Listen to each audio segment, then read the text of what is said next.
Salam sejahtera dalam Tuhan Yesus Kristus. Suatu sukacita kita dapat bertemu walaupun hanya lewat udara.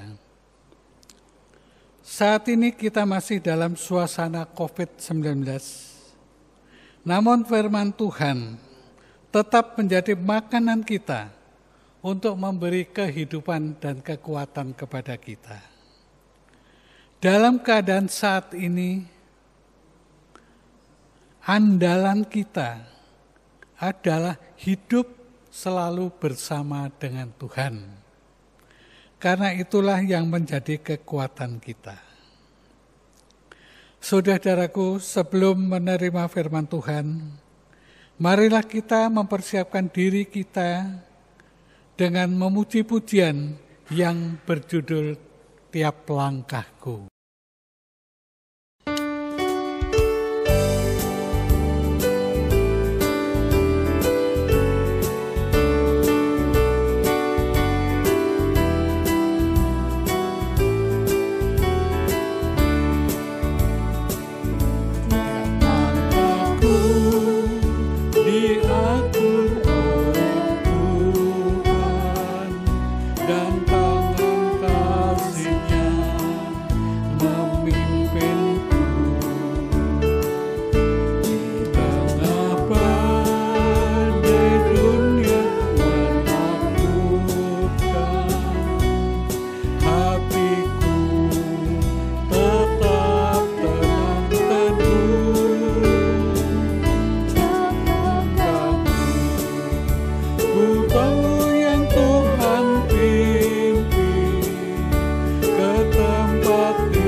Ya, saudara-saudara yang terkasih nama Tuhan Yesus, saat ini sebelum kita membaca dan merenungkan firman Tuhan, kembali kita memohon penyertaan Roh Kudus dan kita berdoa saudara-saudara. Kita berdoa. Sungguh suatu anugerah ya Tuhan ketika saat ini Tuhan terus-menerus kumpulkan kami melalui media online ini. Agar kami boleh kembali menuju firman Tuhan, kami kembali dibekali firman Tuhan, diingatkan firman Tuhan, dikuatkan firman Tuhan. Sehingga kehidupan kami boleh semakin menyenangkan Tuhan juga. Oleh sebab itu Tuhan, kembali kami membuka telinga kami, pikiran kami dan membuka hati kami. Agar firman Tuhan ini senantiasa terus kami pegang dalam kehidupan sehari-hari. Terima kasih Tuhan, hanya di dalam nama Yesus kami berdoa. Amin. Nah, saudara-saudara yang terkasih nama Tuhan Yesus, beberapa hari yang lalu kita mencoba untuk bereksperimen menanam sesuatu. Dan kita lihat, nah ini salah satu bentuk eksperimennya saudara-saudara. Kelihatan? Kelihatan enggak nih? Wah, ada yang tahu nih tanaman apa? Ya, kita akan menanam durian saudara-saudara. Oh enggak, bukan durian ya saudara-saudara. Ini kangkung saudara-saudara ya. Nah jadi ini kangkung ini dari benih. Dan ini kita sedang membesarkan benih ini menjadi ya tanaman kecil ini ya saudara-saudara ya. Nah ini tempatnya kan kecil ini, paling cuma 5 cm. Dan ini cuma memakai tempat wadah yang kecil. Nah saudara-saudara, benih kangkung ini memang mulai berawal dari yang tempat yang kecil dulu. Nah dari tempat yang kecil ini kangkungnya tumbuh enggak? Karena memang bibit-bibit ini, biji-biji ini ada yang tumbuh, ada yang enggak tumbuh. Nah ini salah satu yang berhasil tumbuh saudara-saudara. Nah tumbuhnya pun pertama tempatnya kecil dulu. Tempatnya sederhana dulu. Nanti kalau ini berhasil, baru nanti ditaruh ke tempat yang lebih besar. Ketika ini berhasil di tempat kecil, maka akan dipindahkan ke tempat yang besar. Nah saudara-saudara yang terkasih nama Tuhan Yesus, konsep seperti ini sebetulnya mirip seperti apa yang diajarkan oleh Tuhan Yesus. Apa yang diajarkan oleh Tuhan Yesus? Kita buka bersama-sama dalam Lukas 19 saudara-saudara. Lukas 19 ayat yang ke 11 sampai yang ke 27 ya. Sekali lagi Lukas pasal 19 ayat 11 sampai yang ke 27 ini cerita perumpamaan mengenai uang bina. Nah, saya akan membacakan bagi saudara-saudara. Untuk mereka yang mendengarkan dia di situ, Yesus melanjutkan perkataannya dengan suatu perumpamaan. Sebab ia sudah dekat Yerusalem dan mereka menyangka bahwa kerajaan Allah akan segera kelihatan. Maka ia berkata, ada seorang bangsawan berangkat ke sebuah negeri yang jauh untuk dinobatkan sebagai raja di situ. Dan setelah itu baru kembali. Ia memanggil 10 orang hambanya dan memberikan 10 mina kepada mereka. Katanya, pakailah ini untuk berdagang sampai aku datang kembali. Akan tetapi orang-orang sebangsanya membenci dia, lalu mengirimkan utusan menyusul dia untuk mengatakan, kami tidak mau orang ini menjadi raja atas kami. Dan terjadilah ketika ia kembali, setelah ia dinobatkan menjadi raja, ia menyuruh memanggil hamba-hambanya yang telah diberikannya uang itu untuk mengetahui berapa hasil dagang mereka masing-masing. Orang yang pertama datang dan berkata, Tuan, mina tuan yang satu ini telah menghasilkan 10 mina. Katanya kepada orang itu, baik sekali perbuatanmu, hai hamba yang baik. Engkau telah setia dalam perkara kecil, karena itu terimalah kekuasaan atas 10 kota. Datanglah yang kedua dan berkata, Tuan, mina tuan telah menghasilkan 5 mina. Katanya kepada orang itu, dan engkau kuasailah 5 kota. Dan hambanya yang ketiga datang dan berkata, Tuan, inilah mina tuan. Aku telah menyimpannya dalam sapu tangan. Sebab aku takut akan Tuhan, karena Tuhan adalah manusia yang keras. Tuhan mengambil apa yang tidak pernah Tuhan taruh, dan Tuhan menuai apa yang tidak Tuhan tabur. Katanya kepada orang itu, hai hamba yang jahat, aku akan menghakimi engkau menurut perkataanmu sendiri. Engkau sudah tahu bahwa aku adalah orang yang keras, yang mengambil apa yang tak pernah aku taruh, dan menuai apa yang tidak aku tabur. Jika demikian, mengapa uangku tidak kau berikan kepada orang yang menjalankan uang? Maka sekembaliku aku dapat mengambilnya serta dengan bunganya. Lalu katanya kepada orang-orang yang berdiri di situ, ambillah mina yang satu itu daripadanya dan berikanlah kepada orang yang mempunyai 10 mina itu. Maka kata mereka kepadanya, Tuan, ia sudah mempunyai 10 mina. Jawabnya, aku berkata kepadamu, setiap orang yang mempunyai kepadanya akan diberi. Tetapi siapa yang tidak mempunyai daripadanya akan diambil juga apa yang ada padanya. Akan tetapi semua seteruku ini yang tidak suka aku menjadi rajanya, bawalah mereka kemari dan bunuhlah mereka di depan mataku.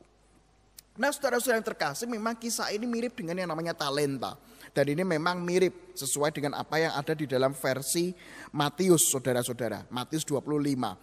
Nah, ceritanya pun mirip, ya kan. Ya jumlahnya berbeda memang, karena yang satu talenta, yang satu mina. Tapi ya mirip-mirip, saudara-saudara. Dan sebetulnya cerita ini ada beberapa hal yang penting yang kita renungkan dan kita cermati. Yang pertama adalah memang kita lihat seakan-akan Tuhan ini kejam. Tuhan ini jahat. Loh, lawang yang kerja adalah bawahannya kok yang menikmati tuannya. Nah, saudara-saudara, kalau kita membaca cerita ini dari sisi ini, memang seakan-akan Tuhan ini kejam, ya kan? Kapitalisnya keluar, keuntungan yang penting, ya kan? Nah, tetapi saudara-saudara, kisah ini titik tekannya bukan di situ.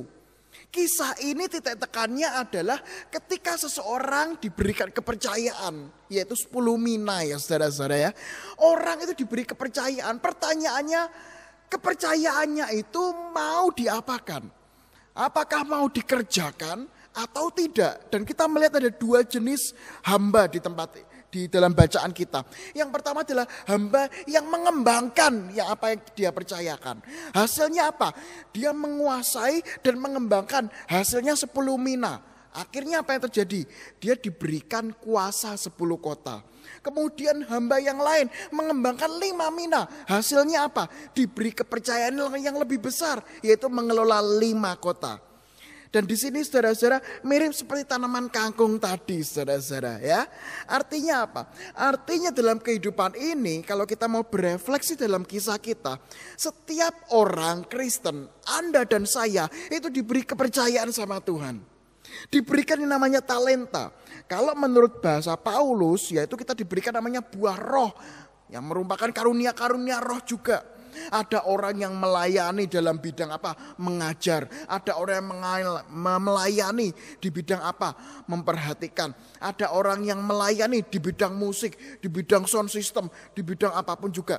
Nah, pertanyaannya adalah ketika kita memiliki, dipercaya Tuhan memiliki yang namanya mina tadi atau talenta dalam bahasa lain. Pertanyaannya adalah terus diapakan? Nah, saya cukup sering mendengar orang ya kan ketika diserahi sebuah pelayanan. Itu kadang-kadang, wah saya nggak bisa, saya nggak mampu, yang lain aja. Ya memang saudara-saudara di satu sisi mungkin belum siap. Tetapi di sisi yang lain saudara-saudara, setiap tawaran pelayanan itu adalah kesempatan. Jangan-jangan Tuhan mempercayakan ini dan ingin supaya kita terus-menerus dikembangkan melalui pelayanan yang ada. Kita diberikan kesempatan untuk pelayanan untuk apa? Jangan-jangan saudara-saudara memang inilah bakat terpendam kita. Wah ya kan. Kalau terpendam itu artinya apa saudara-saudara? Ya suatu hari ya harus digali. Ya kan kalau terpendam dan dipendam terus bosok saudara-saudara ya kan. Yang namanya bakat terpendam itu adalah yang namanya terpendam harus digali, dilihat dan dieksplor saudara-saudara. Artinya apa? Artinya adalah hari ini kita diingatkan. Yuk kita itu diberikan kesempatan Tuhan untuk pelayanan di banyak hal loh. Ya. Ada pelayanan banyak hal dan kita dikasih kesempatan untuk mulai dari yang sederhana. Pelayanan yang sederhana.